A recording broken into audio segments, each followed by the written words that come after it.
Imagine for a moment having access to, the techniques and the psychological insights that are usually reserved for the world's most elite operatives, negotiators, spies. Right. What if that secret sauce for understanding people, for influencing outcomes, for navigating those really tricky conversations wasn't just for them? Well, that's exactly what we're getting into today. This deep dive is basically your shortcut to understanding these practical techniques. We're talking specific speech patterns, powerful ideas, persuasion, manipulation, negotiation. Yeah. We're pulling the absolute best nuggets straight from the playbooks of former CIA officers, FBI hostage negotiators. Really fascinating stuff. And our mission here is to help you, the listener, become more informed, definitely more effective, and maybe even, dare I say, more influential in your own daily interactions. That's the goal. Get ready to sort of uncover these hidden dynamics and how people interact. We'll look at frameworks for influence, give you a fresh perspective on, well, how to get what you want. But doing it ethically, right? Understanding and respecting people's agency. Yeah, absolutely. It's about understanding the mechanics, not necessarily adopting the darkest applications. It's going to be quite a journey into the human mind. Okay, so let's start unpacking this. The first big idea, the underpinnings of influence. Really getting into that spy mindset. And this is where it gets, I think, really fascinating, because when we talk influence, we often bump up against these two ideas, manipulation versus motivation. They seem like opposites, don't they? They do, on the surface. But what's often missed is that at their core, the actual skills involved are almost identical. Really? The actual skills? Yeah, persuasion, influence itself, charisma, even dynamic creative thinking. These are the tools. Society, loves to slap labels on things. Manipulators are the bad guys, motivators are the heroes. Right. Obvious distinction. But if you just look at the mechanics, strip away the moral judgment for a second, the fundamental tools they're using, they're the same. It's the intent, the outcome that shapes our perception, not really the underlying techniques. Okay, so it's like two sides of the same coin. That's interesting. And you're saying this duality, this kind of push and pull, it actually comes from something really basic about human nature. Exactly. It stems from something we don't always like to admit, which is that humans are fundamentally inherently selfish. Ooh, that sounds harsh. Well, it's not really a judgment. It's more an observation about our core programming. It's driven by this deep-seated survival instinct. Self-preservation comes first. Like on an airplane. Precisely. The safety instructions. Put your own mask on before assisting others. That's not just advice. It's a direct acknowledgement of how we react in a crisis. Self-interest kicks in. Okay. And accepting that fundamental truth, that self-preservation drive, is absolutely foundational if you want to understand how people actually respond to influence and negotiation. It's not about liking it. It's about acknowledging it's always there, humming away in the background of every interaction. Right, acknowledging the reality of it. And once you accept that, you start to see how certain people or organizations gain what feels like an unfair advantage. Okay, talk about that. What kind of advantage? Take the CIA, for instance. Their training isn't just about, spycraft basics like dead drops or surveillance.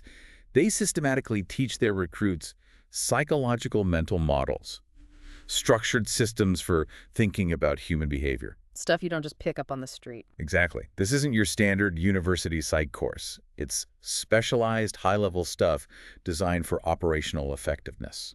So that's the unfair advantage.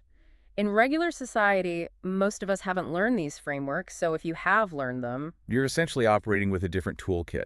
It's like seeing the underlying code of human interaction while everyone else is just clicking the buttons on the screen. Wow, okay. And this isn't just for spies hiding in alleys, right? This has real-world benefits. Absolutely. Tangible benefits. Think about your career.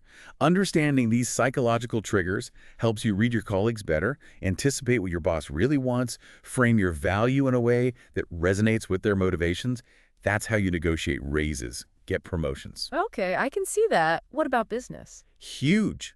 Developing new ventures, understanding customer pain points before they articulate them, influencing investors, navigating market dynamics.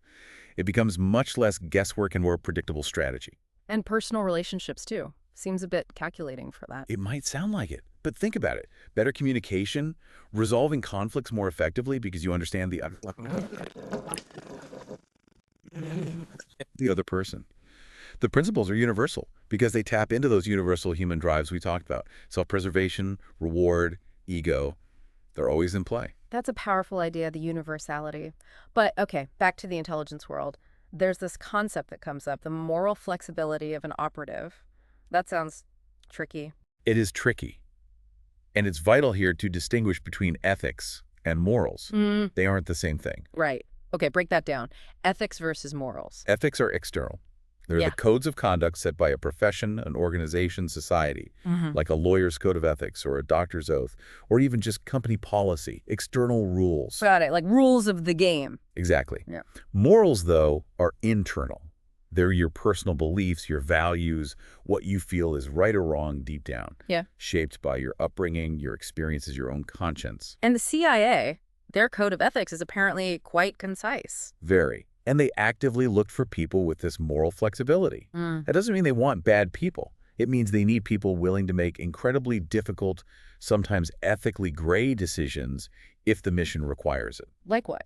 Like potentially harming someone to protect yourself or your family in an operational context, or allowing someone else to fail if it serves a greater strategic outcome for the mission, for national security. That's heavy. It is. It's about pragmatism in extreme circumstances, prioritizing the mission's success, sometimes above conventional moral constraints.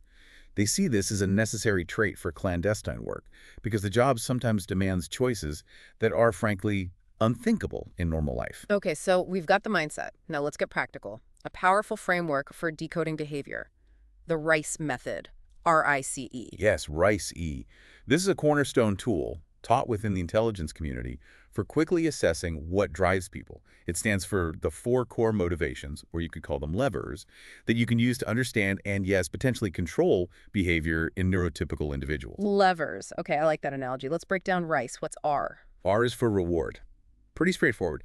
People driven by reward take action based on the benefits they expect to receive, tangible or intangible. So not just money. Definitely not just money. It could be a promotion, sure.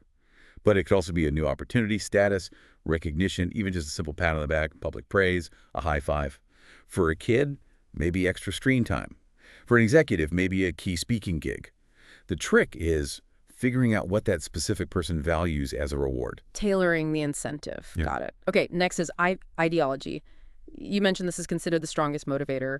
Why? It's the strongest because it taps into something deeply intrinsic, something core to their identity. People act based on deeply held beliefs. Things learned in childhood, religious convictions, political philosophy, a personal sense of justice, or what's right for the world. So it's internal, not external gain. Exactly. It's about purpose, something bigger than themselves. Think about the historical example often cited, the unwavering loyalty of Viet Cong soldiers during the Vietnam War.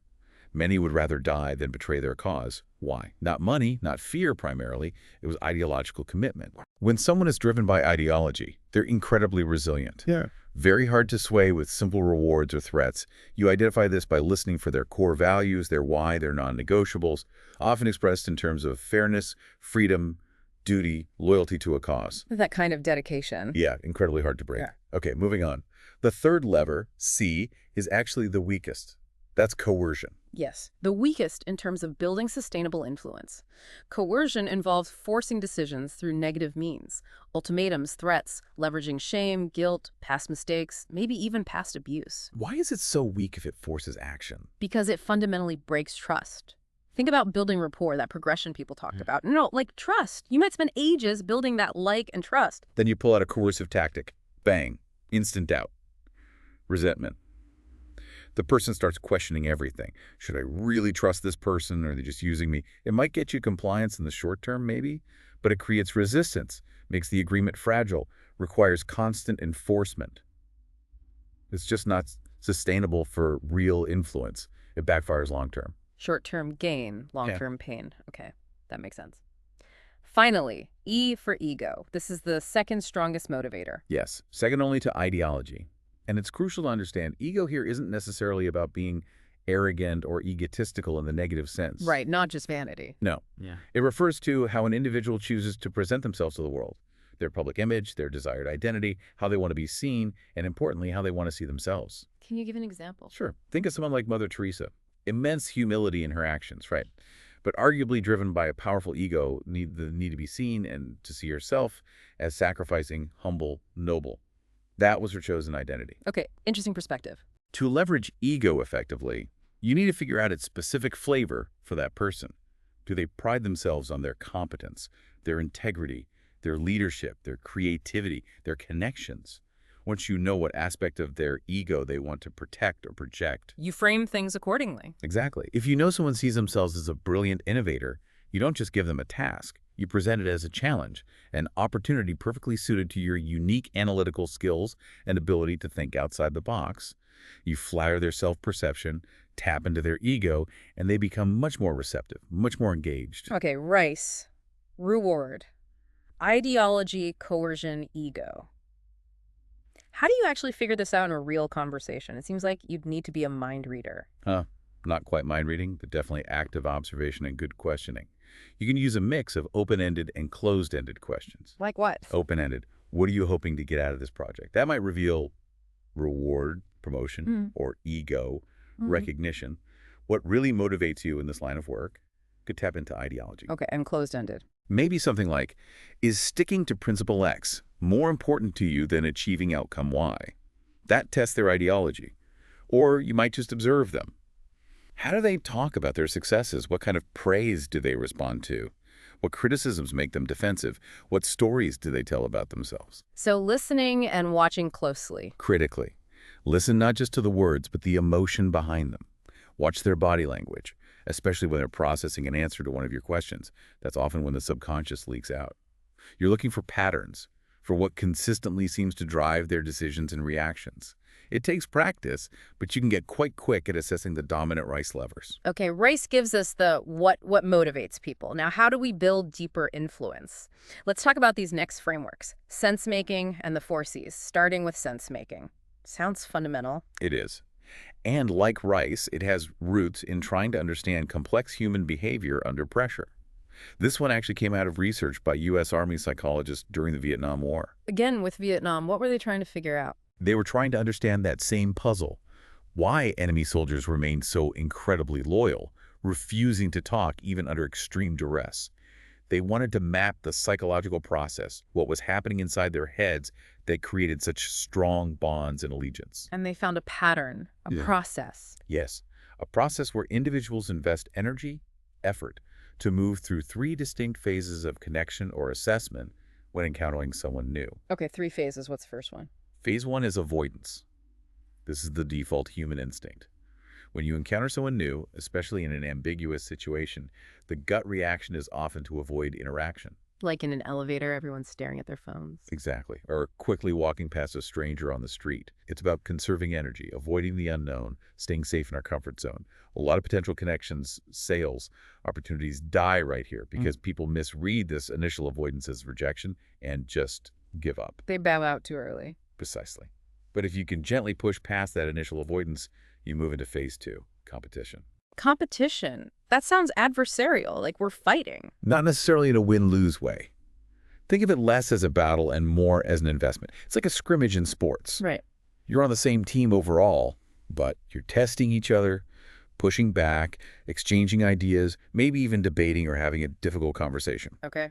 The key is that engaging in this friction, this back and forth, even if it feels a bit uncomfortable, shows both parties are willing to invest energy in the interaction, in the relationship. It demonstrates commitment. You know, the classic example, maybe a bit crude, is makeup sex after a big argument.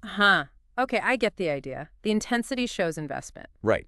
It paradoxically strengthens the bond because you've both put energy into navigating the conflict. So after successfully navigating avoidance and then competition, you finally reach the 3rd phase. Which is? Compliance.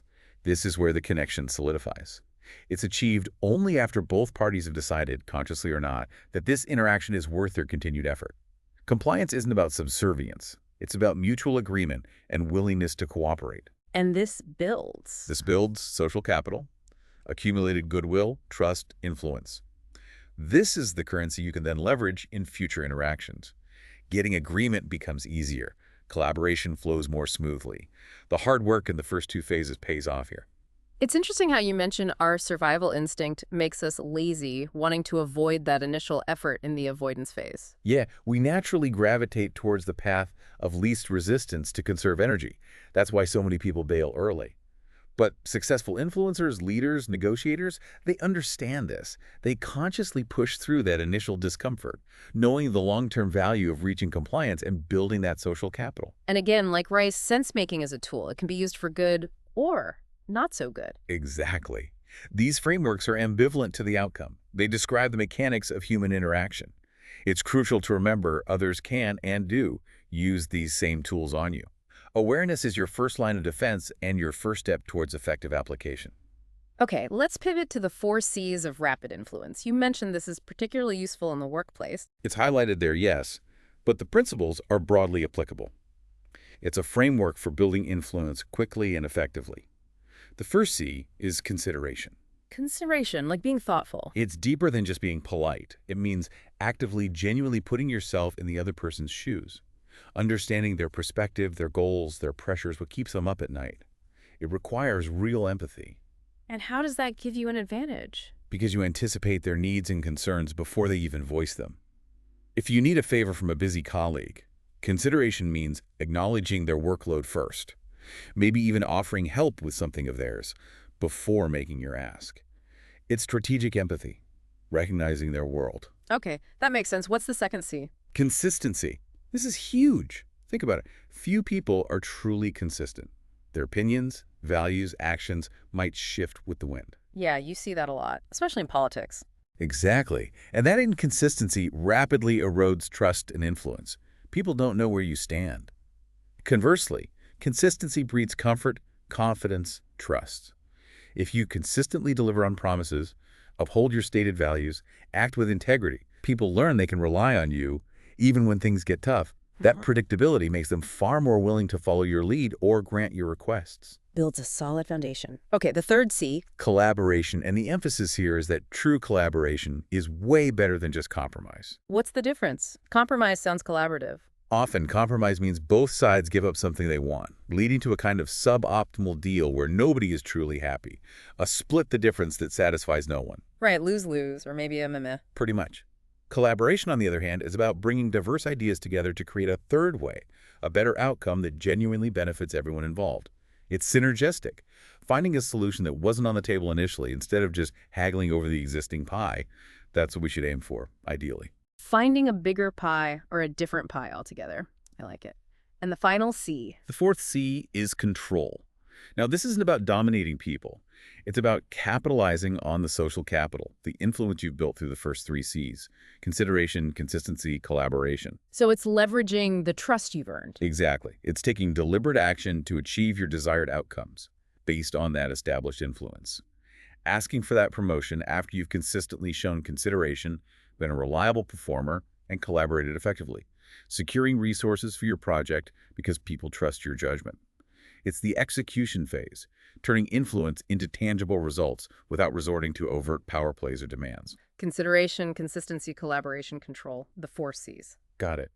Now, you mentioned earlier something really intense the CIA teaches about accessing deep secrets, the 3 lives. Yes. This is a fascinating and quite profound model of human psychology.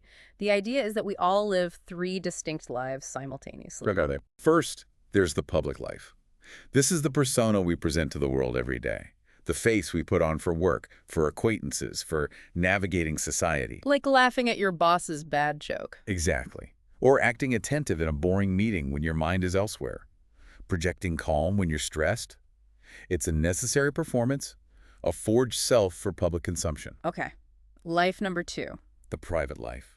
This is the sphere known only to you and your closest connections. Your partner, maybe your immediate family, a very trusted friend. Here, the mask comes off more. Your true kindness, your sensitivities, your weird hobbies, your vulnerabilities might be known. Where you can be more yourself. Right. Most people believe their truly meaningful relationships exist here in this private sphere where more authenticity is allowed. And the third life. This sounds like the deepest one. It is. The secret life. This is the most guarded realm. This is where we keep our darkest secrets, our deepest shame, our profound guilt, the unasked questions that haunt us, maybe past actions we bitterly regret and have never told a soul. Everyone has this, a secret life. According to this model, yes, every single person. And very, very few people are ever granted access to someone else's secret life. Wow. Allowing someone in, sharing something from that secret life, is described as the ultimate act of trust. It forges an incredibly powerful, often lifetime bond. It creates a profound sense of equality and vulnerability. This is the mechanism operatives use to gain extreme loyalty from an asset. How so? By becoming the only person who knows that asset's deepest truth, their secret shame or fear, it can potentially turn a patriot into a traitor, loyal solely to the operative, because that operative holds the key to their most guarded self. It creates an almost unbreakable psychological leverage. That is incredibly intense. And there's a formal process for developing this kind of relationship. You mentioned SEDRAT. Yes, SEDRAT. It's the acronym for the Structured Human Intelligence Asset Recruitment Cycle. It stands for Spot, Assess, Develop, Recruit, Handle, and Terminate. Okay, walk us through that quickly. Spot, identifying potential targets who have access to needed information and might have vulnerabilities or motivations using R.I.C.E. Assess. Deep dive research. Understanding their motivations, their public, private, and potential secret lives, patterns, weaknesses. Develop. This is the long game. Building rapport, finding common ground, creating trust, often over months or years, moving from public to private life access. Sensemaking is key here. Recruit. The actual pitch. Asking them to cooperate, to become an asset, leveraging the trust and understanding built during development. Handle. Managing the relationship with the recruited asset. Providing direction, receiving information, maintaining loyalty, managing risks. This often involves accessing or reinforcing aspects of their secret life. And terminate. Sounds final. It means safely ending the operational relationship when the asset is no longer needed or the risk becomes too high. Disengaging cleanly. The whole SEDRAT model is a systematic, often cold and calculated process for cultivating a relationship purely for intelligence gain, moving from stranger to someone whose deepest secrets might be leveraged. Okay, let's shift gears slightly and talk specifically about persuasion. You made a point earlier that persuasion isn't quite the same as influence. How are they different? That's a really key distinction. Persuasion is often simpler, maybe more immediate. It's primarily about triggering an emotional response first, and then helping the person build a rational justification around that feeling. Emotion first, logic second. Pretty much. It relies heavily on messaging, narrative, framing.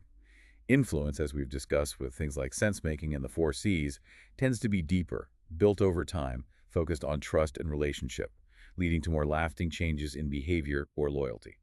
Persuasion can be more transactional.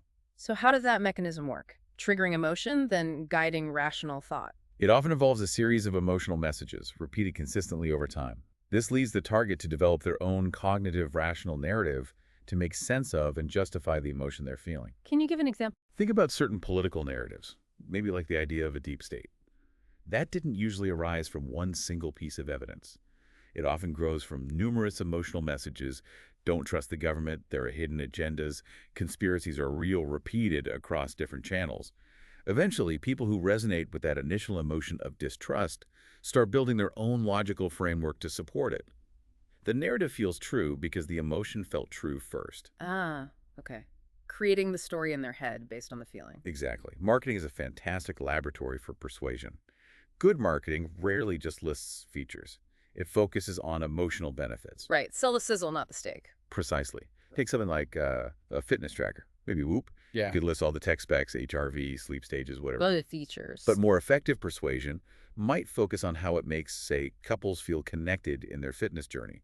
That sense of shared goals, mutual support, teamwork. That emotional appeal, feeling connected, achieving together, that's what leads to the desired rational action, like signing up for free trial. And this should be systematic. Ideally, yes. Measure what emotional triggers work, refine the messaging, scale it. You're tapping into fundamental emotional drivers. It's interesting because so many entrepreneurs, especially young ones, get obsessed with their product features. Totally. They forget the other P's of marketing: price, place, and crucially, promotion, which is largely persuasion. You can have the best mousetrap in the world, but if you can't persuade people they need it or make them feel something about getting rid of mice, it just sits on the shelf. Persuasion is paramount. Okay, so let's bring in some established principles here. Robert Cialdini's work on influence is classic. 6 principles. Absolutely foundational and very practical. First one, reciprocity. Give and take. Basically, yeah. People feel this strong, often unconscious compulsion to return favors. If I do something nice for you, share useful info, offer genuine help, even just a small gift, you're much more likely to feel obligated to do something for me later. Like those address labels charities send out. Exactly. Those little unsolicited gifts.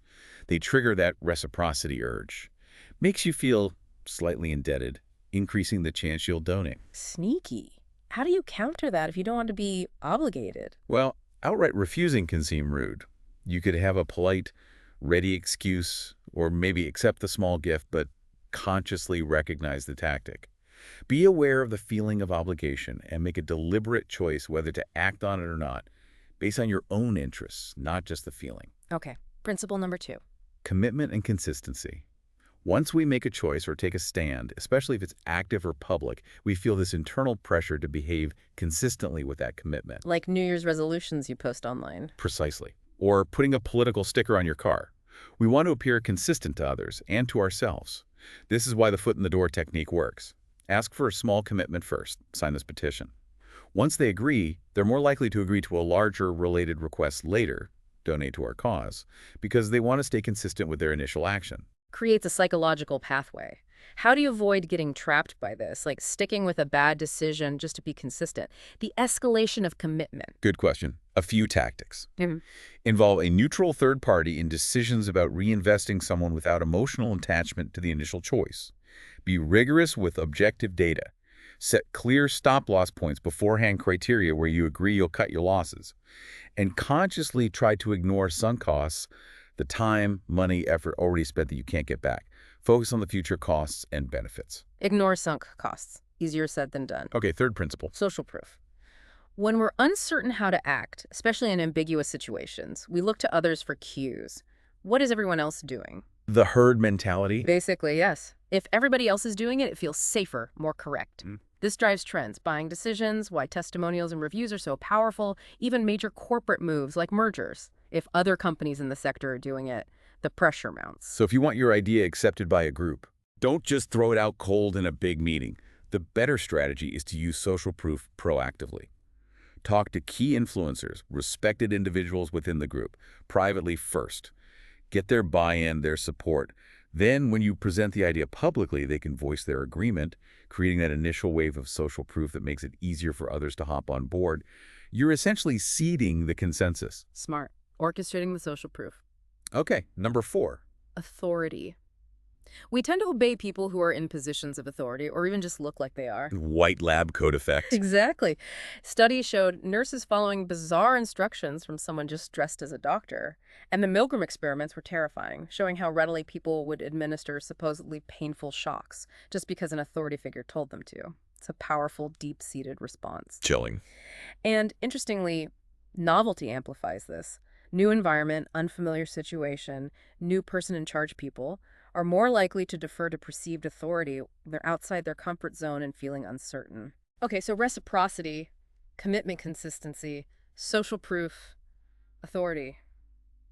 What else? These are powerful. They are. And beyond these explicit principles, there's the whole realm of nonverbal and subtle communication. It's huge. Like body language. Body language, tone, presence. For instance, projecting confidence, especially if you feel threatened. If someone's staring you down, making you uncomfortable, don't just look away sheepishly. Make brief eye contact, acknowledge them calmly, then look away purposefully. It signals, I see you, I'm aware, I'm not an easy target. Nonverbal deterrence. Right. And studies, even ones involving prisoners identifying potential victims from videos, found that how people walk is a huge indicator. Walking purposefully, head up, shoulders back, projects confidence and deters potential aggressors far more than physical size. Looking down, shuffling, appearing hesitant that marks you. Wow. Walk tall. Okay, what about reading others? Reading a room. That's about developing emotional intuition, the ability to sense what others are feeling and thinking, often beyond their words. And it is a learnable skill. Not just something you're born with. No. Some people might have a head start, maybe due to upbringing or social conditioning, but anyone can improve.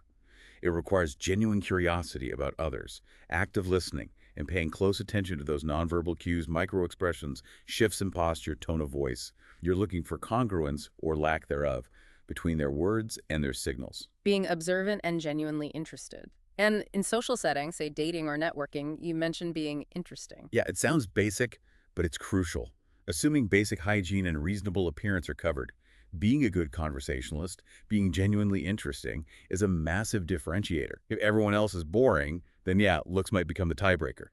But if you can actually engage someone, ask good questions, share insights, tell a story, that creates connection. That's attractive professionally and personally. Don't be boring. No. Okay. Lastly, you mentioned email tactics.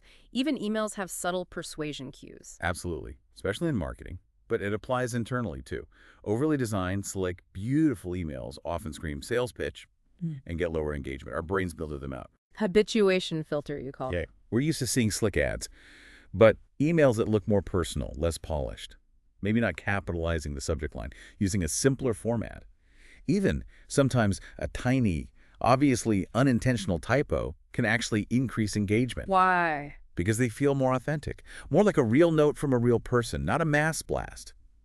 They bypass the filter, cut through the clutter, and feel more like genuine communication, making the recipient more likely to open and read it.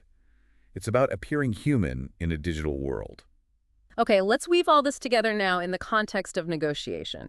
High-stakes stuff like FBI hostage situations, but also the negotiations we all face every single day. What's the core principle? The absolute core, the fundamental shift required, is seeing negotiation not as conflict, but as collaboration. Collaboration, not a fight. Exactly. Most people approach negotiation like a win-lose battle.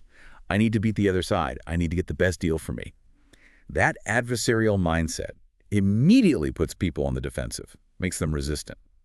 Successful negotiation is about finding a way for both sides to win, or at least feel like they've achieved something valuable. And it's a skill, right? Not just innate talent. Absolutely, a learned skill, but it's also perishable. You have to practice it constantly, like a muscle, or it weakens. You also mentioned leveraging loss aversion. People fear loss more than they desire gain. Yes, that's a powerful psychological insight from behavioral economics. We're wired to protect what we have. Effective negotiators understand this and might frame proposals around what the other party stands to lose if they don't agree. But, and this is crucial, you have to do it with empathy. Why empathy? Because without genuinely understanding their perspective and fears, just highlighting potential losses makes you sound like a threat, like you're taking them hostage. Empathy allows you to frame loss aversion collaboratively. I understand you're concerned about losing X, so how can we work together to protect that while also addressing my need for Y? Okay. And you said we negotiate constantly, 7 or 8 times a day. Easily, often without even realizing it. Negotiating bedtimes with kids, weekend plans with a partner, project deadlines with colleagues, even deciding where to go for lunch.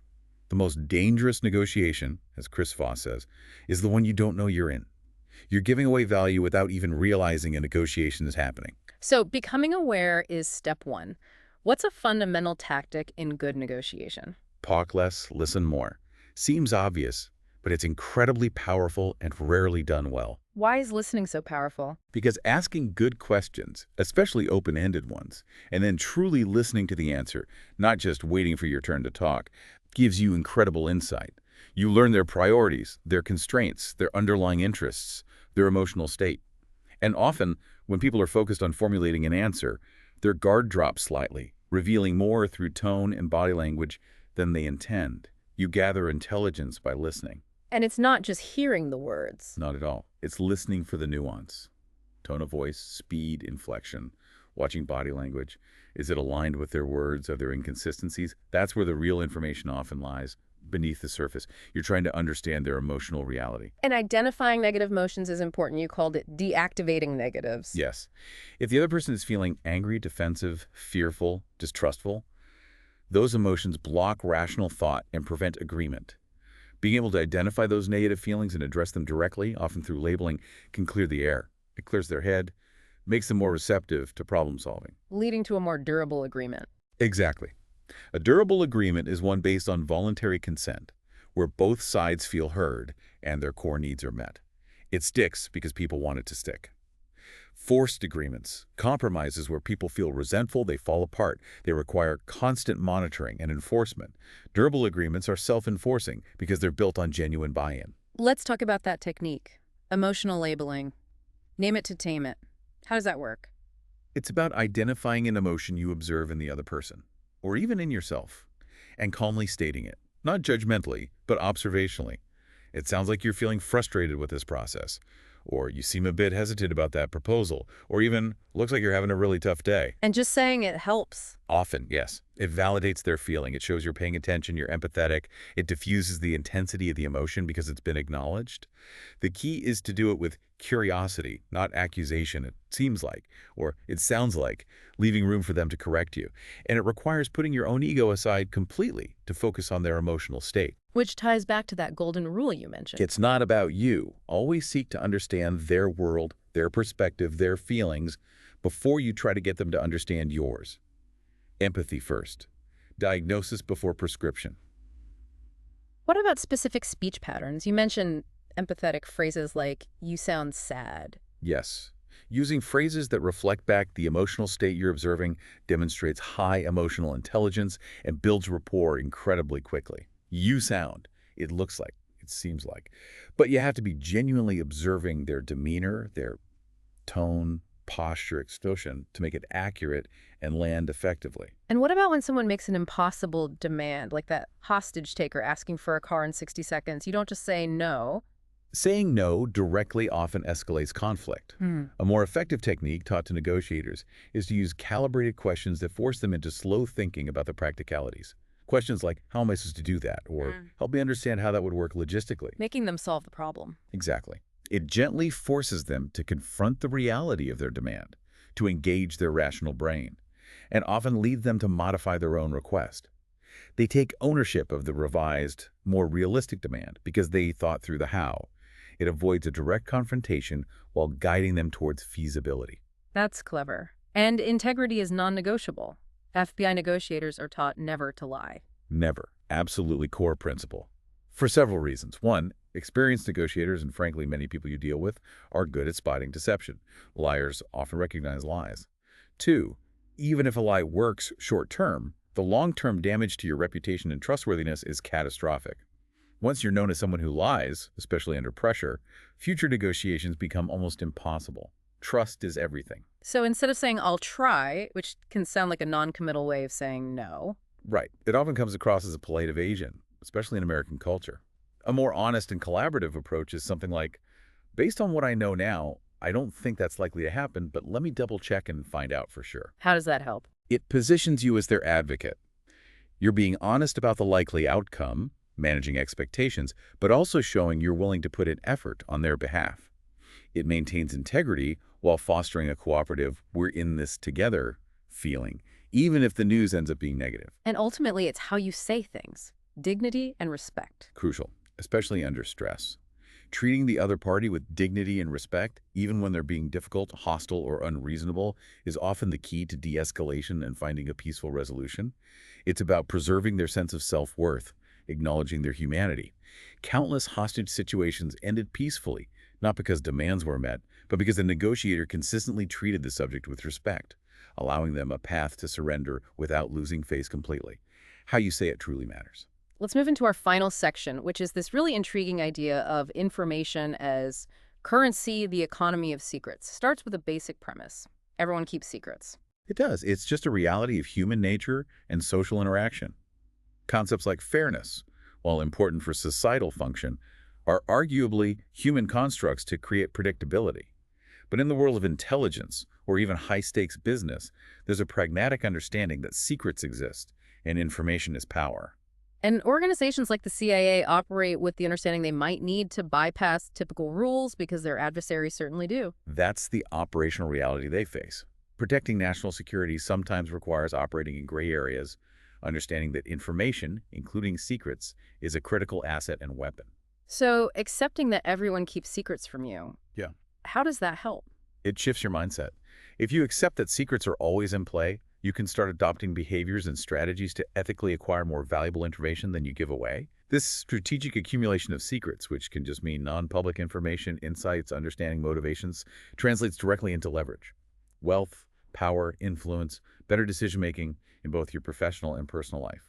Information is leverage. But not all secrets are created equal, right? You shouldn't just spill your own secrets to get others. Absolutely not.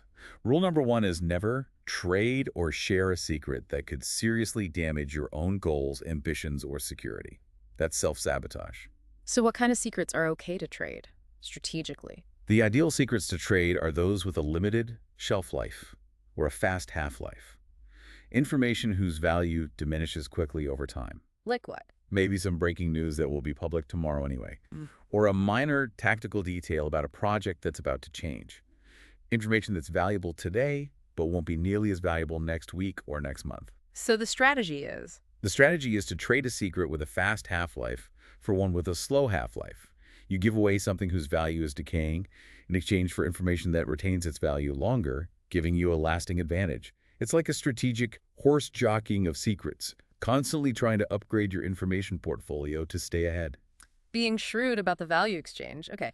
And how do you keep your own secrets safe? The simplest, most effective trick. Talk less. Seriously. Especially when you feel pressured or you're in an unfamiliar setting. And when you do talk, prioritize asking questions over providing answers or volunteering information. Even your responses to questions can inadvertently reveal things you didn't intend to.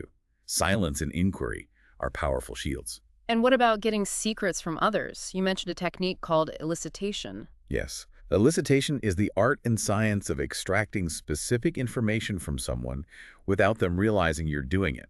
You don't reveal your direct interest in the topic. How does that work? Sounds like spy stuff. It is used extensively in intelligence, but the principles apply anywhere.